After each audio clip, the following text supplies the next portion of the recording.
이 시대를 보는 안목이 저와 여러분이 분명히 있어야 한다고 생각해요. 제가 자주 하는 말이지만은 타이타닉이 침몰하고 있는데 우리 방에 물이 안 들어왔다고 안전하다 여기면 그런 바보가 없을 겁니다. 지금 한국교회가 소망이 없어요. 하나님이 무능하신 게 아니고 추락한 것은 날개가 없다. 백약이 무효입니다. 어떻게 해볼 방법이 없어요.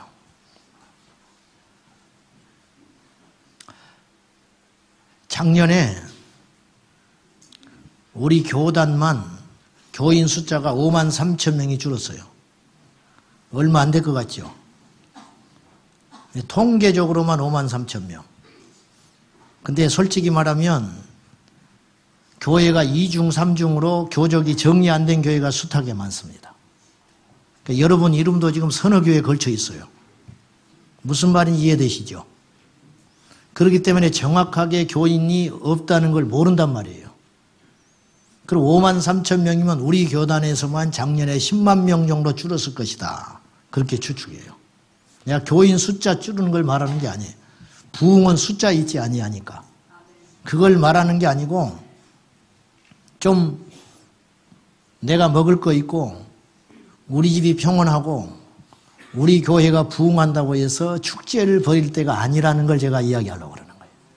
지금 하나님이 이 자리에 임재하시고 저의 이 고백을 들으시리라 생각하지만 저희 교회 없어져도 상관없어요. 하나님의 나라가 완성될 수 있고 널리 퍼질 수만 있다면 저는 그거 바랍니다. 문제는 이게 지금 심각하다는 거예요. 여러분 5만 3천 명이 우리 교단에서만 줄었는데 이게 우리 교단은 그래도 양호한 편이에요. 중소교단 알지도 못하는 어디에서 쏟아지는 목사님들이 쏟아지는 그 교회 세우는 교회들이 하루에도 수개가 세워졌다 사라지다 할 것인데 그 숫자까지 포함하면 작년 1년 동안 수십만 명의 그리스도인들이 교회를 떠났다고 볼 수 있어요. 5만 3천 명은요 100명 모이는 교회가 500개 없어지는 겁니다. 이 실감 나세요? 100명 모이는 교회가 500개가 없어지면 5만 명이 없어지는 거예요. 17, 18년 전에 이 일산 이 지역의 교회를 우리가 조사를 했어요.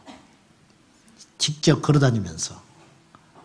그랬더니 그 중에 그 당시에 7, 80%가 새벽 기도를 안 드리고 있었어요. 사람들이 없으니까. 목사님들 내가 새벽 기도를 하다가 지쳐가지고 새벽 기도 포기한 교회가 7, 80%. 예배 시간이 다 됐는데 문 안 여는 교회. 주일날만 여는 거예요. 그런 교회들 포함해서 물론 큰 교회도 있었고요. 일산 이 시내 쪽, 행신 저쪽 말고 이쪽에만 교회가 약 그때 350개 있었어요. 교단 초월하여. 그럼 5만 3천 개, 500개 교회, 100명 모이는 교회가 5만 500개가 없어졌다는 것은 일산 시내에 있는 교회가 없어져 버렸다는 뜻이에요. 1년 만에.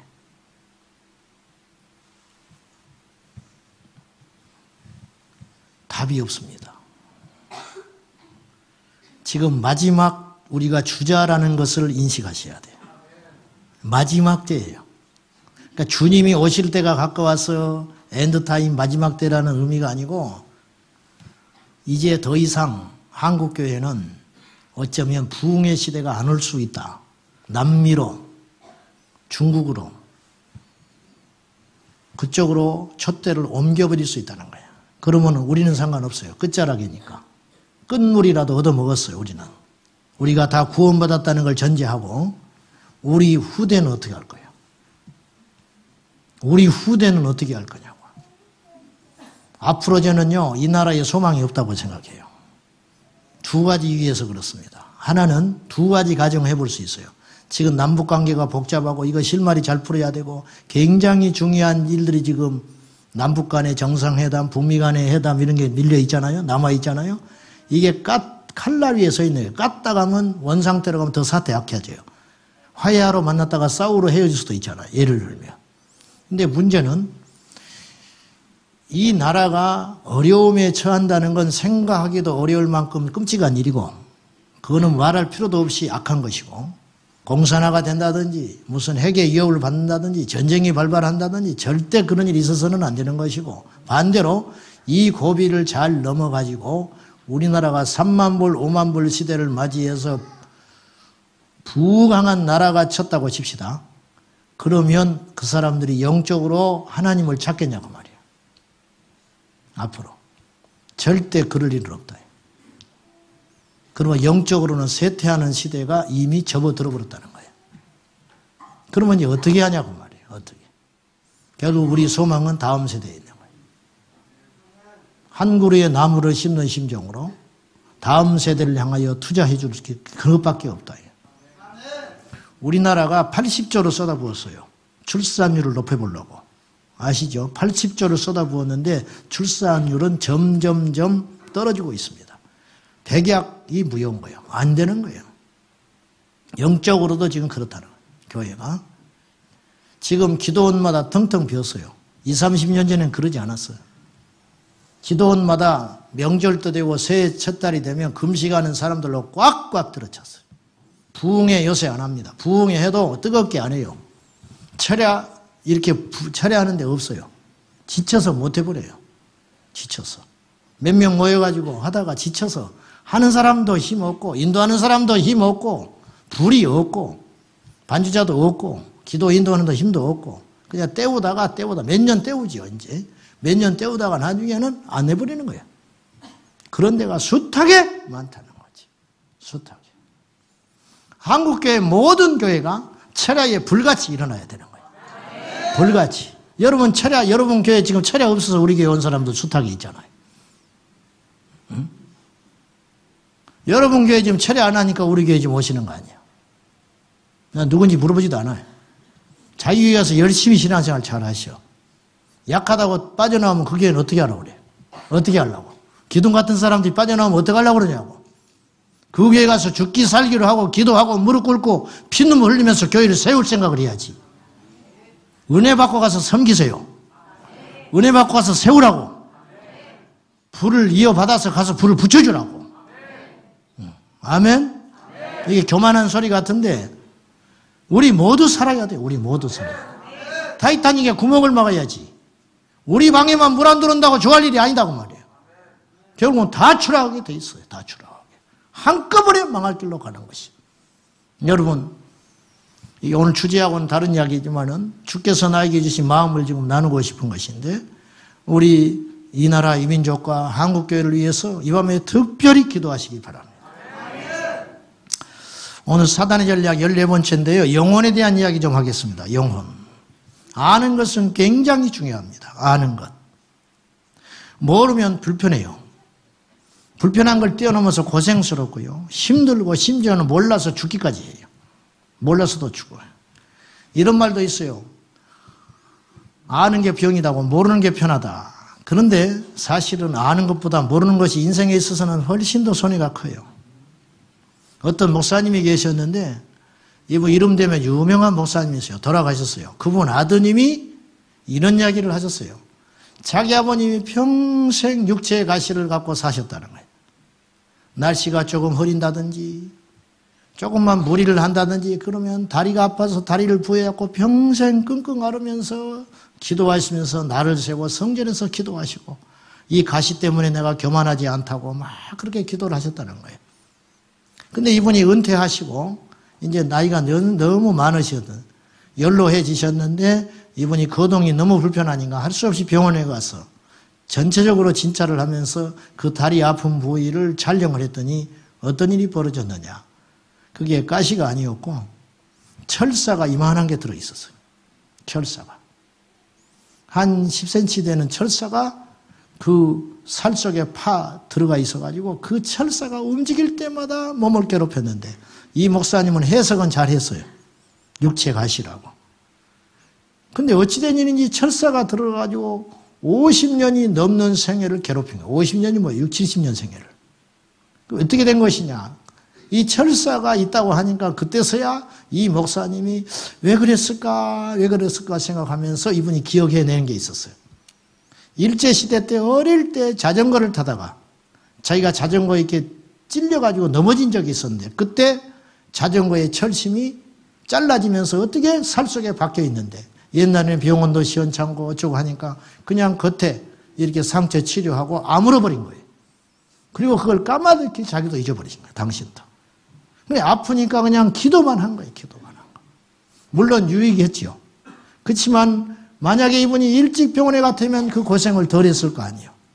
이건 상당히 극단적인 이야기지만 모르니까 고생하다. 운전하고 갈 때 모르면 사고 나기 십상이에요. 하나님을 모르면 지옥 갑니다. 그렇지요? 하나님을 오해하면 지옥 가는 거예요. 내 자신을 모르면 회개가 안 터져요. 마귀를 모르면 마귀를 이길 수가 없는 거예요. 이처럼 아는 것은 중요하다고 말이에요. 우리 영적인 상태도 알아야 은혜를 받을 수 있고 우리의 영적인 상태를 바로 알아야 승리할 수 있고 우리 영적인 상태를 바로 알아야 영적으로 성장할 수 있는 것이라는 거예요. 요한복음 17장 3절 시작. 영생은 곧 유일하신 하나님과 그가 보내신 자 예수 그리스도를 아는 것이다. 영생은 알아야 얻을 수 있다고 말해요. 영생을. 인간의 영혼에 대하여 무지한 사람들이 의외로 많습니다. 우리 안에 영혼이 있다는 것 자체도 모르고 인정하지 않는 사람들이 이 세상에는 태반으로 많습니다. 영혼이 어디냐 이거예요. 지옥이 어디가 있냐, 천국이 어디 있냐, 눈에 보이는 게 다지. 귀신이 어디 있냐? 귀신이 있어요, 없어요? 없는 게 똑똑하다고 말하는, 없는 게 옳은 거예요? 정답이요? 아니면 뭐라고 그래야 되나? 갑자기 모세가 돼가지고. 귀신이 있는 게 정답이, 없다는 게 정답이에요. 근데 없다고 우기는 사람은 이게 볼 수가 없어요. 영혼이 있는 것조차도 몰라. 자기 안에 영혼이 어떤 상태로 있는지조차도 모르는 사람들이 이 땅에는 태반이고요. 심지어는 교회를 다닌 사람들도 많아요. 영혼에 대해서 관심이 없어요.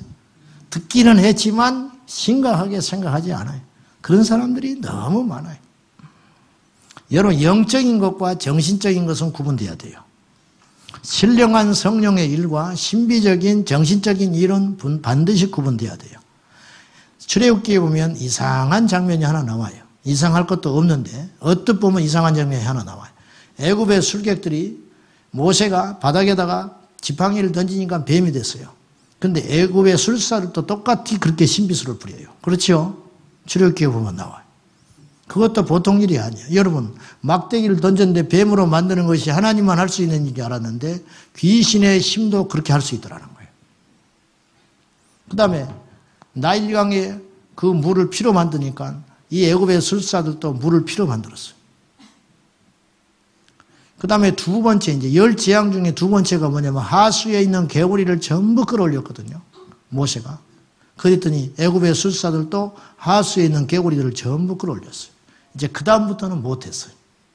근데 여기까지 흉내를 낸 거예요. 만만치 않다는 일이에요.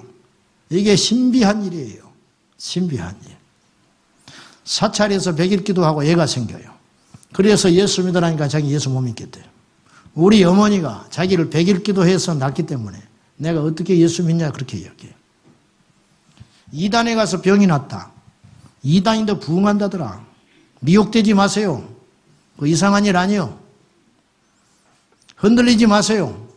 그 사람들이 그런 거 하고 포장하거든. 옛날에 개신교도 핍박받았다, 이단으로. 근데 이제 봐라. 우리도 이제 이렇게 자리 잡고 숫자가 많아지니까 정통 기독교로 한 종파로 인정받을 날이 반드시 올 것이다. 속지 말라고요. 속지 말라고. 교회에서 죽고 나간 사람이 사찰에 가서 병 날 수 있는 거예요. 그 절대 이상한 일도 아니에요. 신기한 일도 아니에요.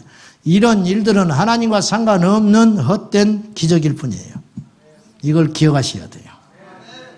영적 생활을 좌우하는 몇 가지 원칙들이 있어요. 첫째로 영적 생활을 좌우하는 몇 가지 원칙들이 있는데 첫째는 성도들은 자신의 영적 상태가 어떠한가 하고 읽을 수 있어야 돼요. 성령님과 동행하지 못하고 있는 때를 알아야 돼요. 내가 요새 성령님과 멀어졌다. 이거 감각이 있어야 한다니까요. 교회를 다닌다고 해서 다 거듭난 사람이 아니에요. 기도한다고 그 사람이 영적으로 깨닫는 사람이 아니에요. 그렇다고 해서 제가 그렇다는 사람도 아니에요. 저의 소원은 돌파해내는 거예요. 정말로 성경에 따르는 모든 사건들이 제 목회 사역과 우리 교회에서 일어나기를 소원하는 것이 제 바람이에요. 누군가를 논리적으로 설득했다. 이건 사람이 한 일이에요. 그러나 팍 나가 떠져버리고 울고 회개하는 건 하나님이 하신 일이라. 바리새인들은 자기 논리로 살았던 사람들이에요. 베드로는 설교했을 때 3,000명이 주께로 한 번에 돌아왔어요. 성령이 하신 일이라고 말이죠. 이 역사만이 앞으로 한국교회를 살릴 수 있어요. 오순절 교단이다. 왜 장로교가 성령을 이야기하냐? 목사님, 이 교회는 순복음보다 뜨거운 것 같아요. 어디서 그런 소리를 하고 있어요? 그러면 성령을 오순절 교통에서만 이야기합니까? 무지한 소리 하고 있네. 그런 것이 지금 중요한 게 아니에요. 성경에서 하란 대로 믿고 가는 것이에요. 성경에서 하란 대로. 성경에서 10 이야기했으면 우리 10개 이야기해야 돼요. 성경에서 말 안 하면 말 안 해야 되는 거예요. 성경에서 중요하다 가르치면 중요하다고 말을 해줘야 돼요. 성경에서 관심 두지라 말라면 관심 안 둬야 되는 거예요. 성경에서 피하라 그러면 피하는 거예요. 그것이 정답이라는 거예요. 성경은 덮어놓고 현상만 보고 쫓아다니는 거예요. 사람들이 많이 모인다는 거예요. 그러다가 마지막에 사망길로 가버리는 거예요. 뭔 기적이 있다는 거예요. 그래가지고 나중에 어떻게 감당하려고 그래요. 다 틀렸어요. 다 틀렸어. 그렇게 예수 믿는 거 아니에요. 자, 하나님과 교제하지 못하게 하는 원인들을 우린 거절해야 되고, 예배를 빠짐없이 참석하고 봉사를 열심히 하고 있다고 해서 성령님과 동행한다고 단언할 수 없습니다. 여러분, 우리가 조심해야 할 것은 교회 생활을 오래 하다 보면 나도 모르게 종교적인 사람이 돼가지고 하나님과 기계적인 연합을 하게 돼요. 기계적인 연합. 무슨 말이냐면 의무적인 관계가 되는 거예요. 진정한 교제가 되질 않아요. 예배 때 하나님의 임재를 못 느껴요. 기도 몇 마디 하다가 그냥 도망가는 거예요. 성경 몇 구절 보다가 그냥 회개도 없고 내 안에 육적인 것들만 생각나고 달라질 건 하나도 없는 거예요. 단지 교회를 다닌다는 거예요. 그리고 어디 가서 당신의 종교가 무엇이냐 물으면 기독교라고 표시 딱딱딱 하는 거예요. 그건 기계적인 하나님과의 연합이라. 하나님의 음성을 한 번도 듣지도 못해. 내 안에 불이 올라올 때, 막 열이 뻗쳐서 희기가 올라올 때 이것을 하나님의 방법으로 해석하지도 않아. 잠을 잤는데 잠이 안 와요. 하룻밤 꼬박 새웠어. 웬일인지 오늘 잠이 오질 않아. 왜 이렇게 잠이 안 올까? 그 하나님의 눈으로 해석을 해볼 필요가 있는 거예요. 왜 그런가? 근데 이런 의식들이 전혀 없는 거예요. 우리 애가 학교를 가더니 넘어져서 코를 팍 깨져가지고 왔어. 아이, 왜 그랬을까? 보험은 되나 말아나. 아이고, 손해보험 들어놓을 걸. 이런 생각을 할 게 아니라 왜 이런 일이 일어났냐? 왜 이런 일이 일어났냐? 왜 이래? 하나님이 내게 말씀하시는 건 뭘까? 원수 마귀가 나에게 이렇게 공격하는 것은 무엇일까? 이게 영적인 해석을 할 수 있어야 되는데 이런 영적인 해석들이 전혀 이루어지지 않고 있는 거예요. 신앙인들 사이에서. 바리새인들은 결코 영적이지 않았어요. 율법적이고 종교적이었을 뿐입니다. 성전에서 제사를 집례했던 당시의 제사장들도 역시 전혀 영적이지 않았어요. 오히려 동방박사들이 영적이었어요. 오히려 들에서 목자를 치던 그들이 하나님의 계시를 받아가지고 메시아가 날 걸 알았기 때문에 이들이 더 영적인 사람들이에요. 이들이 더 신령했다 그 말입니다. 영적인 교제가 안 돼요. 예배당에 같이 앉아 있어도 영적인 대화가 안 돼. 셀에서도 영적인 대화가 안 돼. 부부간에도 영적인 대화가 안 돼. 당회를 해도 영적인 대화가 안 돼. 인간적인 생각만 하는 거예요. 예산이 늘었다 줄었다 돈이 없는데 이걸 하겠습니까? 못 하겠습니까? 이런 이야기만 하고 있는 거예요. 목사님들이 앉아서 회의하면 영적인 것이 없어요. 숨이 막힐 지경이라. 숨이 막힐 지경. 신세 한탄만 하고 앉아 있어요. 답답하기 짝이 없어요. 남의 이야기 할 것 없습니다. 누가복음 11장에 보면 예수님께서 벙어리 된 귀신을 쫓아내셨어요. 그때 유대인들이 시비를 걸어옵니다. 하나님의 능력이 아니라는 거예요. 귀신의 힘을 힘입어서 네가 귀신을 쫓아내는 것이다. 예수님께 당돌하게 이렇게 질문을 해왔어요. 그때 예수님께서 강하게 대척의 말씀으로 이제 이겨내 가시는데 그 이야기를 듣고 있었던 한 여인이 이렇게 이야기해요. 당신을 뵌 태와 당신을 먹인 젖은 복이 있나이다. 이게 무슨 뜻이냐? 어쩌면 당신 같은 분이 이 땅에 왔냐는 거예요. 이 이야기는 내가 들어본 적이 없는 이야기라. 신묘막측한 어떻게 이 말씀을 이렇게 풀어가냐는 거예요. 거기에 쟁쟁한 사람들이 많았어요. 유대 지도자들. 한 사람도 못 알아들어요. 시비걸거리만 찾는 거예요. 신성 못 오겠다. 예수를 죽일 연구만 하고 있는 거예요. 그때 이름 없는 이 한 여인만이 영적으로 깨어 있어가지고 당신을 뵌 태와 당신을 먹인 젖은 복이 있나이다. 뭘 알아들었다고 알아들었다. 이해되시면 아멘 하시오. 영적으로 깜깜이들이 너무 많다. 영적으로. 뭐라 하면 막 신비주의라고 몰아쳐버리고 뭐라 하면 때가 어느 때인데 그러냐고 그러고 방언도 못하게 하는데 방언도 못해. 성경에 방언이 있는데 방언을 못하게 해. 방언하는 사람이 교회에서 죄인이라. 방언하는 사람이 어떤 일인지. 막 불이 올라오는데 입을 다물고 있어야 돼. 입을 다물고. 속에서 불이 끓어오르는데 성령이 터치해가지고 난리가 일어나는데 이거 어떻게 해볼 수가 없는 거예요. 없어. 무엇이 정상이에요? 무엇이? 바리새인들이 방언했어요? 바리새인들이 귀신을 쫓았습니까? 바리새인들이 예언을 했습니까? 바리새인들이 환상을 봤습니까?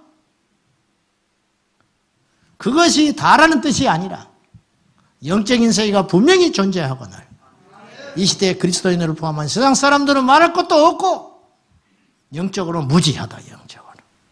영적으로 너무너무 관심이 없다.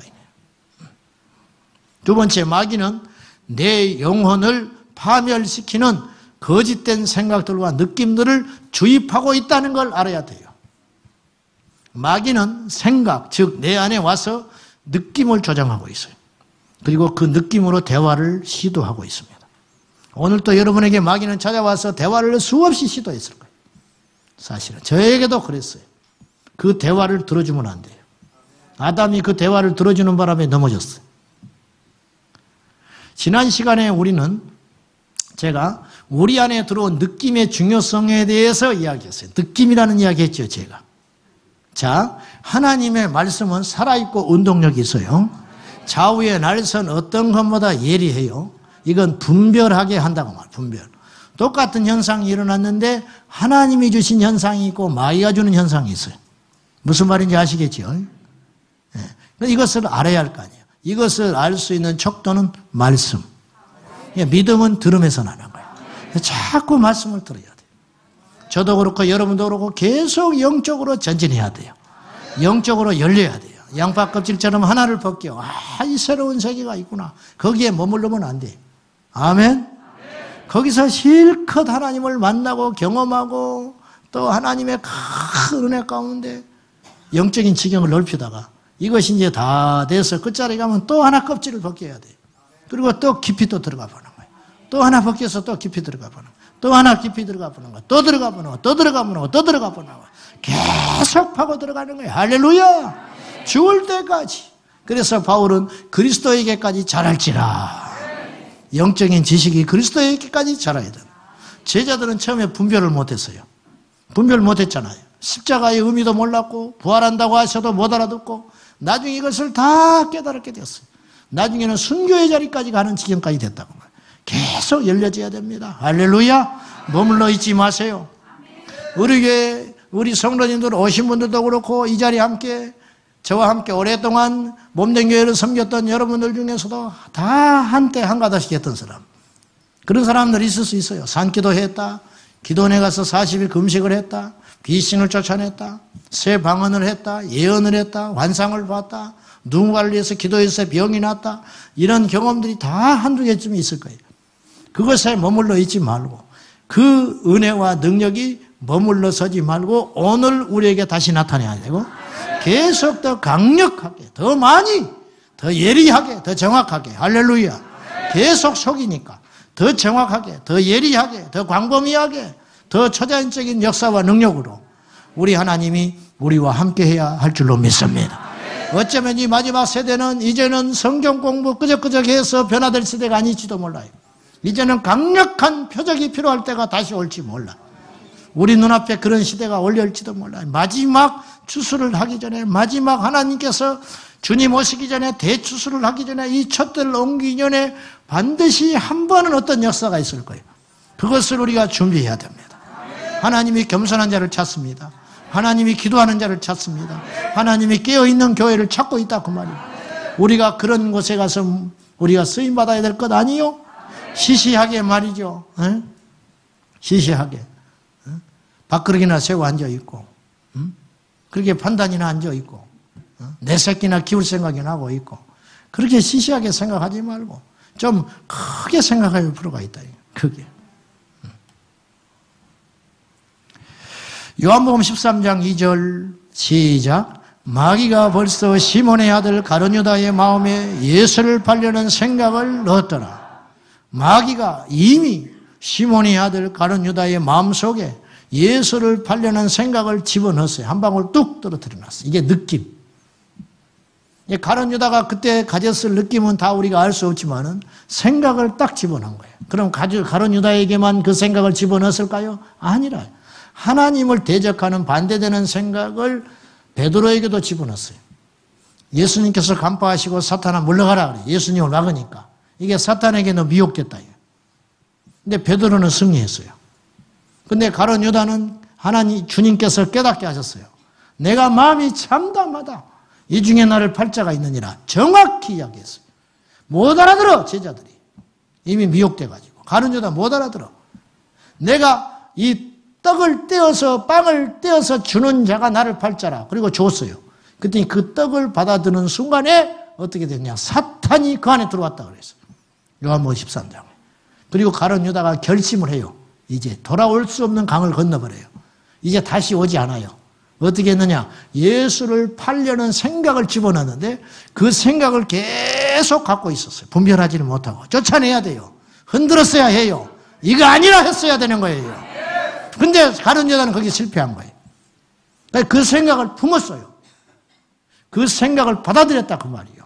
딱 받아들이니까 모든 것이 다 그릇되게 보이기 시작하는 거예요. 그동안 주님께서 행하셨던 기적들, 그동안 주님께서 자기에게 쏟아부었던 사랑 전혀 다 없어요. 필요 없는 거예요. 그리고 떡을 딱 받았을 순간 섭섭한 마음이 확 들어갔을 거예요. 그리고 사탄이 그를 지배해버려요. 그러니까 나갔는데 제자들은 몰라. 심부름 시킨 줄 아는 거예요. 가룟유다가 돈을 받고 있었으니까. 뭘 사오라 하는 줄 알았다는 거예요. 이렇게 영적으로 무지했다는 거예요. 그리고 가룟유다는 다시 로마의 군인들을 데리고 대동하여 예수를 잡으러 올 때까지 나타나지 않아요. 보시라고. 우리 안에 느낌이 들어와요. 이 느낌, 첫 느낌, 그것에 대하여 우리가 어떻게 반응하냐는 굉장히 중요한 거라는 거예요. 사단은 사실 우리 안에 어떤 느낌을 슬픔, 불안, 후회, 간교한 수법, 질투, 살이, 시기, 우울함, 원망, 의심, 푸념 이 모든 것들이 마귀에게서 왔다는 걸 아셔야 돼요. 전혀 성령과 상관없는 일들이에요. 성령님은 우리에게 열매를 맺게 하시는 거예요. 성령의 열매, 사랑, 희락, 화평, 자비, 양성, 충성, 온유, 절제 이런 것들을 맺게 하지. 의심하게 만들고 시기하게 만들고 질투하게 만들고 불안하게 만들고 원망하게 만들고 섭섭함에 밀려오고 질투가 일어나게 하고 이런 것들 말이에요. 비교하게 만들고 이런 일들은 다 사탄이 주는 거예요. 만약에 여러분들 이런 생각들이 들어온다면 이거는 인간이기 때문에 어쩔 수 없는 일이라고 타협하지 말고 그것은 하나님께로부터 온 생각이 아니기 때문에 예수의 이름으로 물리치시기를 바랍니다. 이걸 물리치는 습관을 들이지 않으면 자꾸 그것이 내 안에 와서 둥지를 들기 시작하는 거예요. 그래서 계속 그 세력이 커지기 시작하는 거예요. 그래서 예배당에 오고 집사가 되고 성경을 읽고 하지만 그 생각들이 야금야금 내 영혼을 지배하기 시작하여 나중에는 내 사상이 되고 내 철학이 되고 내 인생이 되고 내 성격이 되어가지고 멸망길로 끌고 가버린다는 것이에요. 이것에 속으면 안 돼요. 사단은 사실 속이는 자라 했죠. 참소하는 자. 지난주에 사단은 참소자라 그랬는데 사탄은 사실로 결국은 거짓을 조장하는 자가 사탄이에요. 무슨 말이냐? 마태복음 4장에 사탄이 예수님께 세 가지 시험을 해요.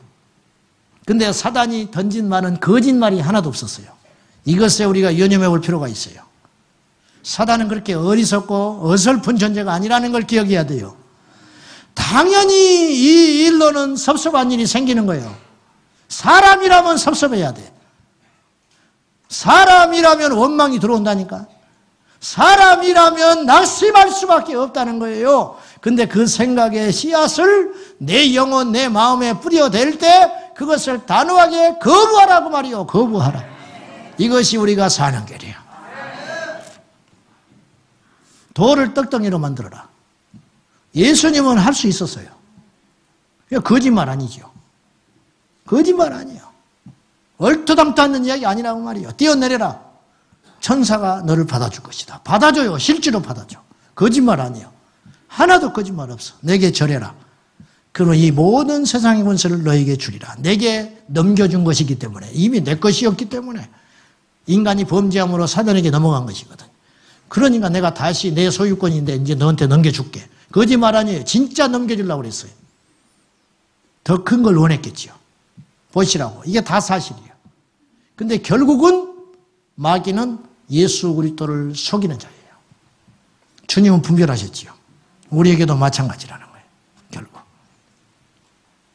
우리는요, 참과 거짓을 판결하거나 판결받기를 좋아해요. 노아의 아들 함은요, 거짓말한 자가 아니었어요. 아버지가 벌거벗었고요, 하체를 드러내고 있었어요. 그건 사실이요. 근데 그 사실을 말함으로 저주받았어. 이걸 알아야 돼. 이게 영적인 원리라.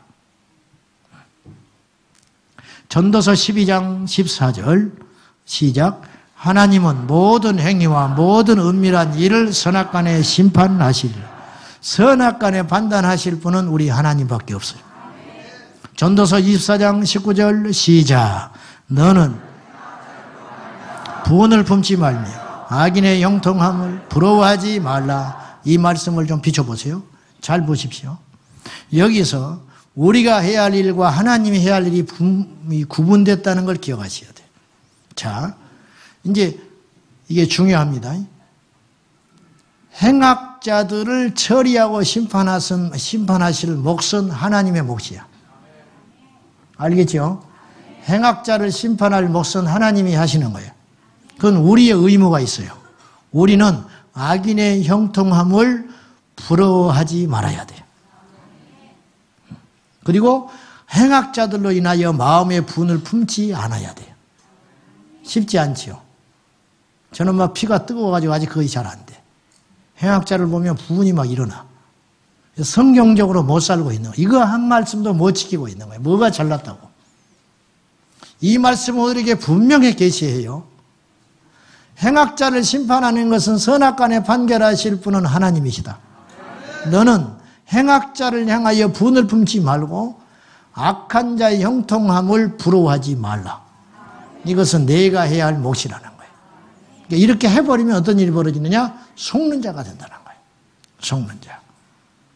시편 42편 5절 시작. 내 영혼아 내가 어찌하여 낙심하며 어찌하여 내 속에서 불안하여 하는가. 너는 하나님께 소망을 두라. 그가 나타나 도우심으로 말미암아 내가 여전히 찬송하리로다. 이 고라자손이 지은 시편 42편은 굉장히 중요한 힌트를 우리에게 주고 있어요. 영혼과 육체를 분리해서 생각하라는 거예요. 내 안에 있는 영혼은 내 것이 아니요. 나와 함께 마주 볼 수 있는 대상인 거예요. 대상. 그러니까 내 영혼을 격려하라는 거예요. 내 영혼아 어찌하여 낭망하냐? 내 영혼아 어찌해서 실망하냐? 절대 실망하지 말아라. 낙심하지 말아라. 시기하지 말아라. 의심하지 말아라. 질투하지 말아라. 절대로 그렇게 하지 말아라. 그렇게 하는 대신에 너는 오히려 여호와 하나님을 찬송하라. 느낌을 밀어내라는 거예요. 잘못된 생각을 추방하라는 거예요. 추방. 심리적인 이야기를 내가 하려는 거 아니에요. 이런 건 질색이에요. 이런 소리 하는 거. 심리적인 이야기를 하려는 게 아니에요. 사단의 계계에 대해서 우리가 너무 많이 속고 있는 거예요. 제 자신에게 대해서도 설교하고 있어요. 지금. 우리가 너무 많이 느낌의 종으로 살아가요.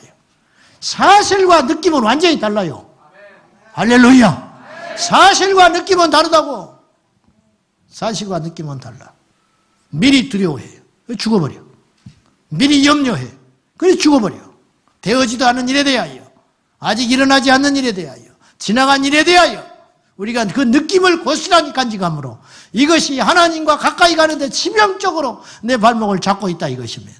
오늘 이 밤에 진리 안에서 자유케 되시기를 축복합니다. 진리를 알지 진리가 너를 자유케 하리라. 시어머니가 돌아가시 20년이 지났는데 아직도 시어머니 때문에 잠을 못 자는 사람이 있다면은 원수 마귀에게 단단히 사로잡혀 사는 것이지요. 그렇게 우리 인생은 허비할 필요가 있겠냐고 말이요. 그 시간에 기도하고, 그 시간에 찬송하고, 그 시간에 예배하고, 그 시간에 복음을 전해야지. 우리 주님이 원하시는 삶은 그런 것인데, 되지도 않은 일, 지나간 일, 아직 닥치지도 않은 일에 대하여 우리가 그 느낌만으로 절망하고 좌절하고 쓰러지고 산다면 우리가 하나님의 자녀로서 어찌 승리하는 삶을 살 수 있겠는가 그 말이에요.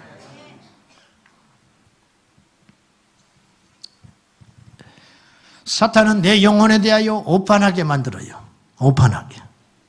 이로 인하여 보이지 않는 영적 전쟁에서 마귀는 엄청난 성과물을 가져가고 있습니다. 지금 이 시간에도. 이 영적인 혼란과 오판과 미혹에 대하여 빠져가지고 우리 성도들이 잃어버린 것들이 있어요. 첫째는 영혼이 실족해요. 구원이 파손되고 상실된다고 말이에요. 두 번째는 영혼이 무기력합니다. 마귀를 대적하고 복음 전파에 힘쓰지 못하게 하며 방어에 급급하게 만드는 거예요. 계속 수동적으로 밀려. 그냥 오늘 또 마귀가 나를 건드리면 어떡하고, 오늘 또 무사히 주여 오늘 또 지켜주셔서 감사합니다. 이런 수동적인 기도만 할 때가 아니라 주여 오늘 또 마귀 새끼를 때려잡겠습니다. 주여 내 손에 걸리기만 해주시오. 어디 한 건 없습니까? 막 이렇게 해야 되는데 주여 다가오지 못하게 해주십시오. 주여 이 밤에도 꿈자리가 뒤숭숭하지 않게 해주세요. 벌벌벌 떨고 말. 주여 오늘 또 내 아들이 내 새끼가 어디를 가는데 오늘 또 무사하게 돌아오게만 해주시오. 얼마나 수동적이고 패배적인 생각이냐고. 주여 오늘 내 아들이 갑니다. 가서 주변을 완전히 복음으로 장악하게 하시고 예수 믿는 빛을 나타나게 하시고 공부는 좀 못하더라도 으뜸되게 해주십시오. 적극적 사고가 아니고 탁구에서 말이죠. 탁구 잘하는 사람 말 들어보면은 탁구 선수는 두 가지 종류가 있어요. 하나는 공격형 선수가 있고 하나는 수비형 선수가 있어요. 그죠? 잘 받아내요. 잘 받아내요. 여러분 수비형 선수는 절대 금메달 못 따요. 아는지 모르겠네요. 계속 받아내기만 해. 근데 10번 받아내다가 한 번, 100번 받아내다가 한 번만 못 받아내면 져버리는 거예요. 때리는 자가 실수하는 것보다 받아내는 자가 실수하는 것이 훨씬 더 많거든요. 족구를 해봐도 마찬가지.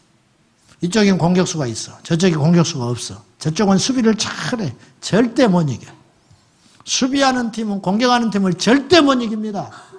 아는가 모르겠네. 절대 못 이겨.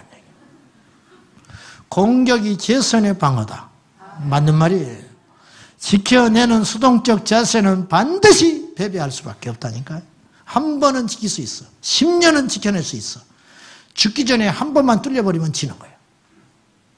원수 마귀를 이길 생각을 해야지. 할렐루야. 마귀의 영토를 침입해가지고 마귀의 숨통을 끊을 생각을 해야지. 마귀가 이게 안 들어오게 해주시오. 오늘 또 안 들어오게 해줘서 감사합니다. 근데 내일은 들어오면 어떡하지요? 없다고 생각이 하고 앉아요.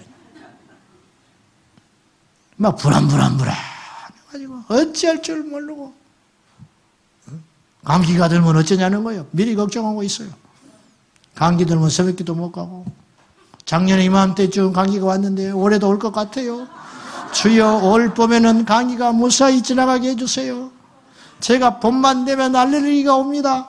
주여 올 봄에도 여지없이 알레르기가 올 것 같지만은 작년에는 한 달을 고생했는데 올해는 일주일로 끝나게 해주시오.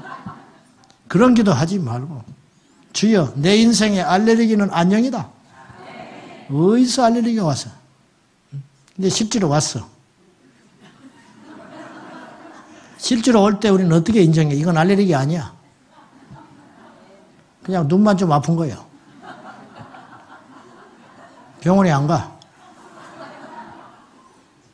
주님께 가져가요. 단판 지어버리는 거예요. 하나님이 살아계시다며. 하나님이 살아계시다면서요. 근데 왜 하나님께 안 가져가? 왜 내가 다 처리하려고 그러냐고. 다시 수비형 그리스도인은 절대 마귀를 못 이긴다. 공격형 그리스도인이 되죠. 할렐루야. 공격형 그리스도인이 되라. 공격형. 기도하다 기도가 안 된다. 일어나 버려. 일어나. 졸리면. 와, 이 시간이 어떤 시간인데 내가 이걸라고 여기까지 왔는가? 응? 막 일어나서 기도해. 일어나도 잡념이 들어와. 그러면 무릎 꿇어버려. 앞에서. 무릎 꿇었는데도 막 잡념이 들어와. 들어넣어버려. 막 나를 죽이든 살리든 밟고 지나가든 어찌든 성령이여 내게 어떻게 해주려고 말이지. 그럼 마귀가 우리에게 속삭일 거예요. 다음 주에도 있잖아. 없다. 없어. 다음 주에 어디가 있냐 말이야. 오늘 끝장내야지. 사단이 혼란을 조장하는 방법들이 있어요. 첫째, 필요 없는 일에 이 중요한 이야기 할게요. 사탄이 우리를 계속 속여. 밑빠진 독에 물 붓기 신앙생활 하게 하는 거예요. 은혜를 받으면 뭐예요? 다 쏟아버리는데. 은혜를 받으면 뭐냐고 다 쏟아버리는데. 성경 공부를 하면 뭐예요? 머릿속에 하나도 안 남는 거예요. 공부를 하면 뭐냐고? 내 안에 능력이 없는데. 사탄이 막을 수 없으니까 이제 빼먹어버리는 거예요. 하나님께서 부어주시는 것은 막을 길은 없으니까 구멍을 내버린다. 구멍을. 이해되시면 아멘 하시오. 사단이 혼란을 조장하는 방법들이 있어요. 첫째, 필요 없는 일에, 할 수 없는 일에 내 영혼을 계속 투자하게 만드는 거예요. 지혜라는 것은요, 지혜라는 것은 내가 할 수 있는 일을 발견하는 것도 지혜지만 지혜는 내가 할 수 없는 일을 아는 것도 지혜라. 알겠어요? 내가 할 수 없는 일에 덤벼들지 않는 것도 지혜라니까. 땅을 사라. 보암지 가고 그러다다. 근데 10분의 1밖에 안 돼. 나한테 돈이. 그거 사면 안 되는 거예요. 10분의 1도 홀라당 남겨. 큰일 나. 남의 돈 끌어다가 샀다? 죽으려고 작정한 거예요. 지혜란 뭐냐? 이게 사고 싶은 욕망은 가득하지만 이것이 잘 되면 내가 수입을 100배나 얻을 수 있다는 알지만 이건 유혹이구나. 이거는 내가 해서는 안 되는 일이구나. 그 지혜. 그것이 있어야 한다. 그것이. 그것도 지혜예요. 안 되면 돌아가는 것도 지혜라고 합니다. 타협이 아니라. 로마서 12장 3절 시작. 내게 주신 은혜로 말미암아 너희 각 사람에게 말하노니 마땅히 생각할 그 이상의 생각을 품지 말고 오직 하나님께서 각 사람에게 나누어 주신 믿음의 분량대로 지혜롭게 생각하라. 내게 주신 은혜로 말미암아 너희 각 사람에게 말하는데 난 그거 다 깨달았다. 바울이 이야기하는 거예요. 로마 교회에 편지 보내면서 나도 다 실수하고 여기까지 왔다. 근데 내가 하나 깨달은 것이 있다. 사람이 마땅히 생각할 그 이상을 품지 말아라. 오직 하나님께서 우리에게 나눠주신 믿음의 분량이 있더라. 그 분량대로 품고 살아야 된다.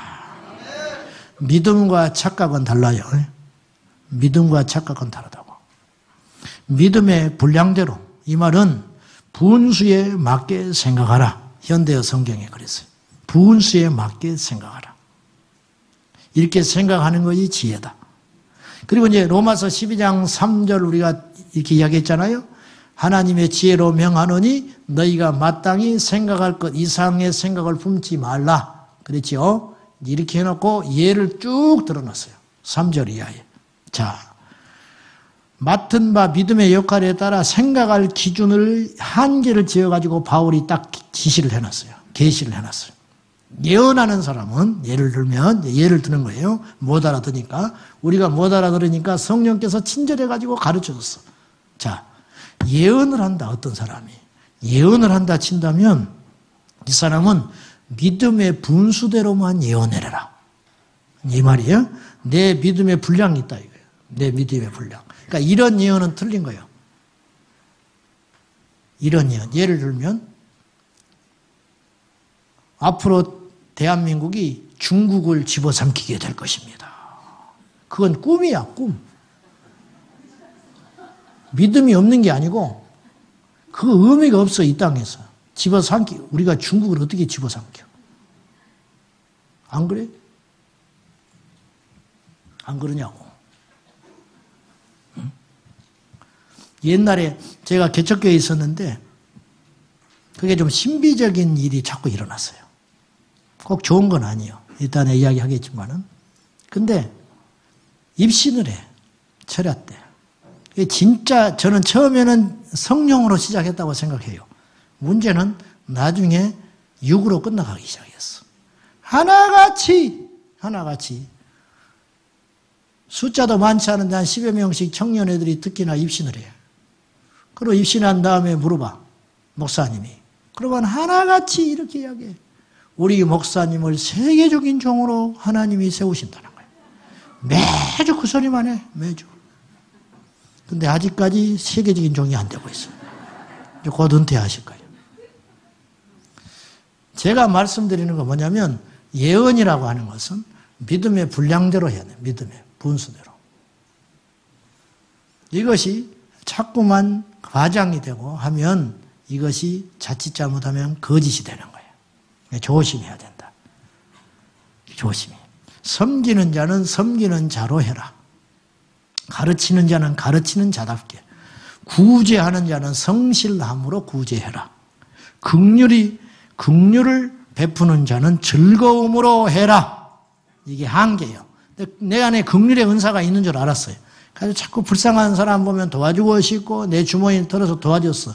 도와주다 보니까 어떤 일이 벌어지냐면 즐거운 마음이 생기지 않고 의무적이 되고 시험이 들어와. 그러면 이건 왜 그러냐면 한계를 뛰어넘는 긍휼을 하고 있는 거라. 한계를 뛰어넘는 긍휼을 하기 때문에 그 긍휼의 사역은 수도해야 되는 거예요. 근데 막 해요. 계속.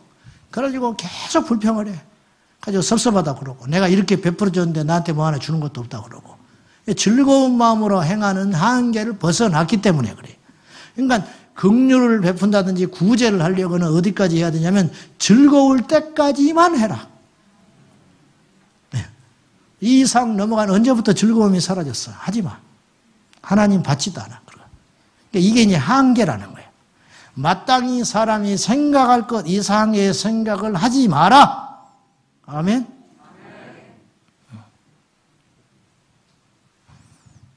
못하는 것을 하려고 하지 말고 모르는 것을 안다고 말하지 말고 그건 믿음이 아니고 스스로 넘어지게 되는 결과다. 그래서 합력하는 것이 중요해요. 내가 못하는데 아는 사람이 나타났으면 세워줘야 돼. 내가 모르는 것이 있는데 이 사람이 안다고 하면 그 사람한테 들어줘야 돼. 이것이 나이가 어리든 내 아래 사람이든 이제 막 예수를 믿었던 그건 중요한 게 아니고 그런 식으로 통하여 교회의 공동체가 하나 되어 가는 거예요. 이때 마귀가 그 공동체를 무서워하는 거예요. 할렐루야. 디모데전서 5장 22절 시작. 아무에게나 경솔히 안수하지 말고 다른 사람의 죄에 간섭하지 말며 네 자신을 지켜 정결하게 하라. 다른 사람의 죄에 간섭하지 마라. 목사님 저놈이 담배 피우고 다닙니다. 너나 잘해. 너나 잘해. 네 남편이나 잘 챙기고. 목사님 큰일 났어요. 우리 교회 다 망하게 생겼습니다. 왜?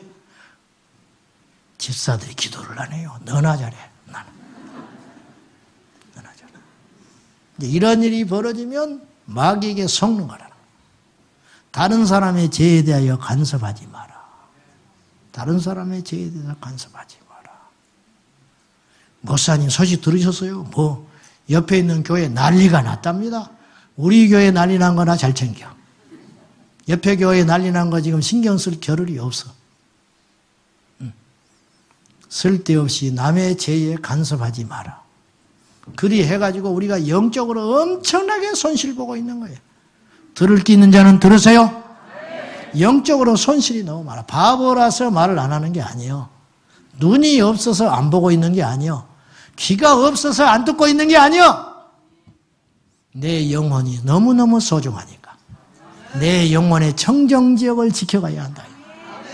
뭘 몰라서 함부로들. 그래가지고 영혼이 추락하면 누가 책임질까? 이 시간 이후로 남의 죄에 간섭하지 마세요. 간섭하지 마. 누가 알아서 해. 하나님이 알아서 해. 그가 답답한 건 하나님이 알아서. 하나님이 코를 깨버리든지 넘어뜨리든지 불을 질러버리든지 하나님이 알아서 해. 하나님이. 나도 따라해봐요. 나나 잘하자. 어떤 교회가 얼마나 질려버렸는지 표를 그렇게 썼다잖아. 우리나 잘하자. 절대 남의 일에 간섭하지 말고 남의 죄에 간섭하지 말고 오지랖 넓게 동서남방 헛되이 시간 보내면서 치렁치렁하지 말고 그 시간에 골방에 들어가서 기도하는 게 나아요. 그리고 반면교사로 딱 느끼는 그렇구나. 나도 넘어질 수 있어. 주여 나도 저렇게 될 수 있습니다. 하나님께 기도하는 거지. 그것이 내 영혼의 안전함이 좋다. 알겠습니까 여러분? 마지막으로 지나치게 사탄이 우리를 혼란을 조장하는 방법, 내 영혼의 혼란을 조장하는 방법에 대해서 지금 이야기하고 있는 거예요. 첫째는 필요 없는 일에, 할 수 없는 일에, 남의 일에 내 영혼을 지나치게 투자하고 간섭하게 하지 말아라. 두 번째, 지나치게 초자연적 현상에 탐닉하게 하는 것은 사탄의 일이에요. 지나치게요. 지나치게. 믿음 안에서 신앙 안에서는 초자연적 현상들이 날마다 일어납니다. 죽은 자가 살아나고 귀신이 쫓겨나고 세방언을 만하고 병든 자에게 안수할 때 병이 고침받고 예언의 역사가 있고 다 인정합니다. 성경에 있기 때문에. 문제는 지나치게 초자연적 현상에 탐닉하다 보면은 영적인 자극이요. 영적인 자극이라는 것이 지나치면 경험하지 못하면 못해요. 알겠어요? 영적인 자극은 끝이 열의 9은 안 좋아요. 열의 9은. 자극은 더 큰 자극을 원해요. 이를테면 예언이 맞았다. 계속 예언을 받아요. 어떤 목사한테 예언을 받았는데 맞아버렸어. 어떻게 알았지? 그럼 이제 그 시간만 기다리는 거예요. 그래서 계속 예언 받네. 계속 예언 받아. 그러면 어떤 일이 벌어지냐? 하나님께서 그에게 부어주신 고유한 자유의지는 파괴돼 버리는 거예요. 아무것도 못해. 의타적 신앙생활. 하나님의 자녀가 아닌 하나님의 종이 돼 버리는 거죠. 자녀의 권세가 얼마나 큰데 그걸 활용하지를 못하는 거예요. 그럼 내 안에 일어난 영적인 현상들, 내가 뭘 선택해야 할 때 내가 주도적으로 결정을 못해. 계속 누구한테 물어야 돼. 이사하는 것도 마음대로 이사 못해. 이사 돈 있으면 해. 돈 있으면. 이사한 날 날씨 좋으면 해. 이사한 날 싼 날 해. 싼 날. 다른 거 쓸데없는 생각하지 말고. 신방 가면 우리 집은 어때요? 우리 집이 어때요? 어떻게는. 니네 주구석이 괜찮다. 뭐한테 사람한테 그렇게 얻다가는 신앙생활 하냐? 쓸데없이. 주도적으로 신앙생활 해. 주도적으로. 매여가지고 말이지. 매여가지고. 지나치면 안 돼. 우리 교회에서 안지명이가 일어났다 칩시다. 그렇게 하나님이 하실 수도 있어요. 안지명이가 일어났어. 원래 난리 나겠지. 그 다음 주에 배는 올걸. 안지명이 일어났다고.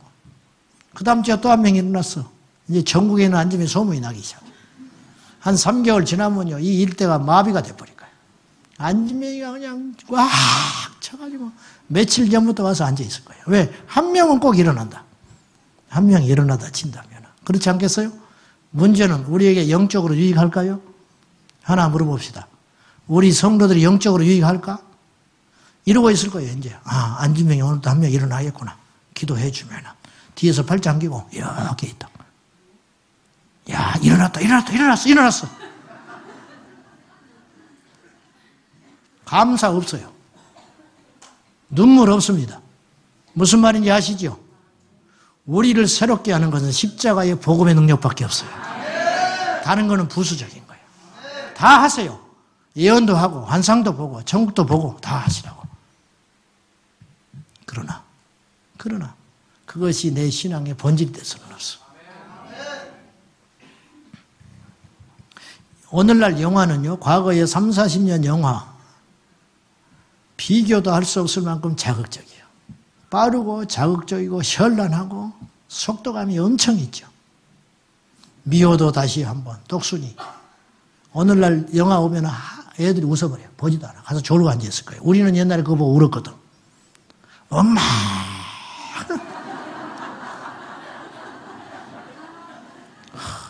김민희가 그 여자애가 남자 흉내 내면서 막 우리 어머니하고 얼마나 울었는지. 밤에 그걸 영화 보여. 흑백으로.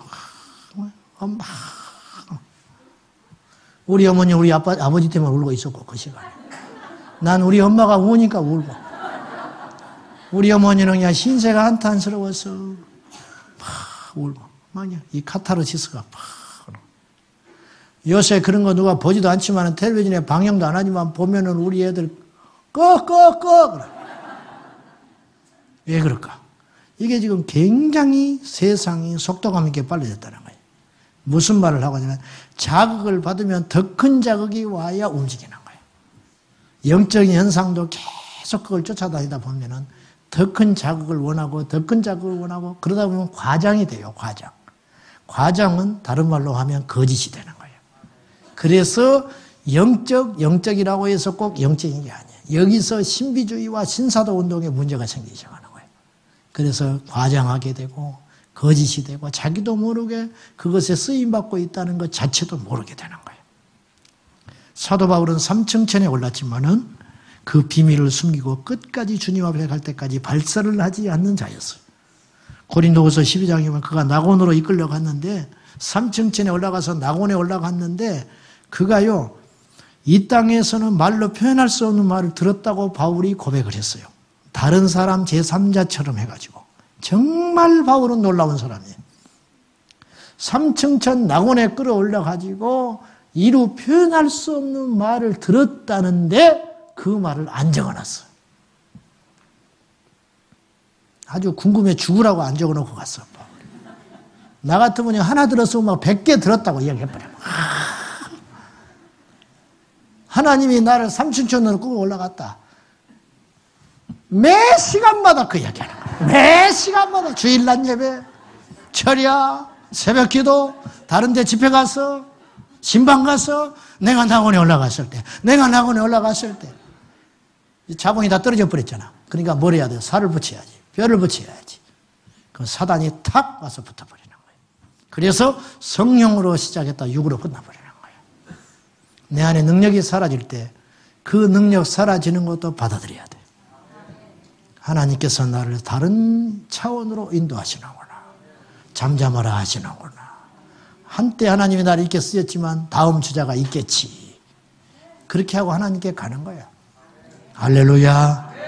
네. 안수 받는 거 계속 안수만 받고 돌아다녀. 일상을 포기하고 기도만 쫓아다니네. 특별한 집회만 쫓아다녀. 어떤 특별한 목사한테 꽂혀가지고 그 목사님 설교만 귀에 아주 그냥 고름이 잡히도록 듣고 다녀. 또 어느 날 안 듣는데 왜 안 듣나? 그 목사 이제 시시해졌대. 또 다른 대상을 쫓아서 계속 하나님은 어디 계시는데 어디서 그런 식으로 신앙생활하고 있어? 우리 옛날에 믿음의 선배들이 그런 식으로 신앙생활했는지 아세요? 끈기가 없어. 진정한 맛도 없고 역사도 안 일어나. 뭐 대단한 것 같지요? 많은 걸 알고 있는 것 같지요? 그러면 뭐야? 아무것도 안 나타나는데. 틀렸어요. 그렇게 예수 믿는 거 아니에요. 그렇게 얄팍하게 믿는 거 아니에요. 우직하게 대산과 같이 하나님 앞에 결사전에 기도를 하면서 오늘 안 되더라도 내일 또 하나님 주시겠지. 올해 안 주시더라도 내년에 주시겠지. 그 때를 기약하면서 끝까지 견딜 때 하나님의 역사가 일어나는 것이지. 그냥 유행 따라 시조 따라 이쪽 저쪽 왔다 갔다 그렇게 하지 말아라. 자, 결론. 우리 하나님께서는 이 모든 균형과 질서를 유지시키는 가장 안전한 것을 우리에게 허락해 주셨는데 그것이 교회 공동체입니다. 그것이. 정상적인 교회 생활은 우리의 영과 혼과 몸의 안전을 위해서 굉장히 중요합니다. 사랑하는 여러분, 여러분들이 반드시 정상적이고 안전한 교회 생활을 제대로 하십시오.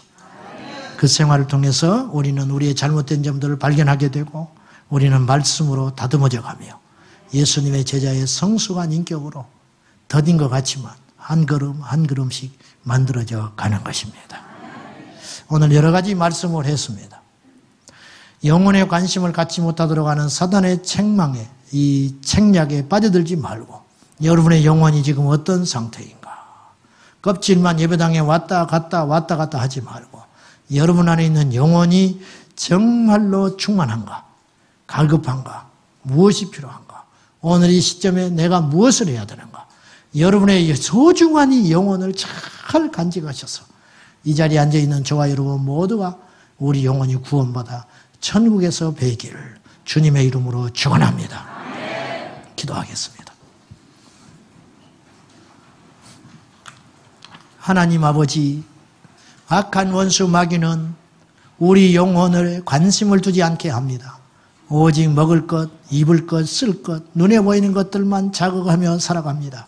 아버지 하나님, 무엇과도 바꿀 수 없는 이 내재 소중한 영혼이 그리스도 다시 오실 때까지 우리 영과 혼과 몸이 온전히 바르게 잘 보존되도록 성령님 도와주시옵소서. 이 밤에 우리가 한국교회를 위해서 기도하겠습니다.